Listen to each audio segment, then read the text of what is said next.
अस्सलाम वालेकुम फ्रेंड्स, मैं अरशद अली तव्हां मुझे चैनल यूट्यूब लुबाबा लर्निंग होम ॾिसी रहा।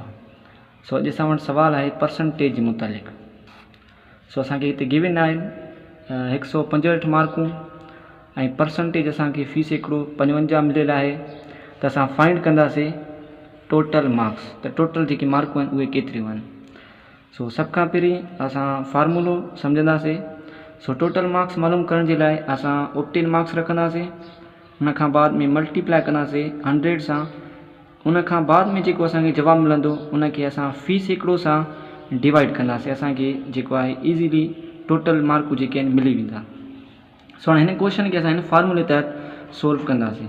सो सभ खां पहिरीं हिते असां ऑप्टेन मार्क्स रखंदासीं। सो ऑप्टेन मार्क्स आहिनि 165। उन खां बाद में मल्टीप्लाई कंदासीं 100 सां। सो हाणे 165 खे जेको आहे 1600 सां मल्टीप्लाई कंदासीं, जेको असांखे जवाबु मिलंदो उहो 16,500। 16,500।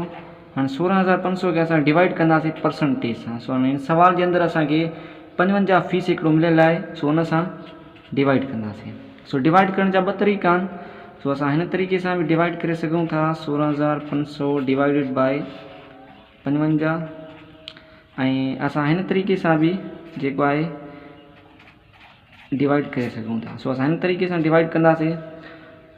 सो हाणे 55 ते 100 जो खोड़ो 11 दफ़ा वेंदो।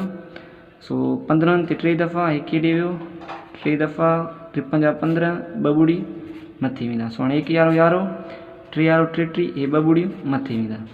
सो हाणे यानी असांखे असांजा जेके टोटल मार्कूं आहिनि उहे 300 मार्कूं आहिनि। सो हिन फार्मूले तहत अवां जेको आसानी सां जेको आहे टोटल मार्कूं मालूम करे सघो था। सो वीडियो सुठो लॻे त लाइक कमेंट शेयर करणु न विसारिजो ऐं चैनल खे ज़रूरु सब्सक्राइब कजो ताकी हर न ईंदड़ वीडियो अवां ताईं पहुची सघे। सो पढ़ंदा रहो, इल्म जे वाट ते हलंदा रहो ऐं महिनत करियो। अल्लाह साईं अव्हां खे ज़रूरु कामयाबु कंदो। वॾी महिरबानी। अल्लाह हाफ़िज़।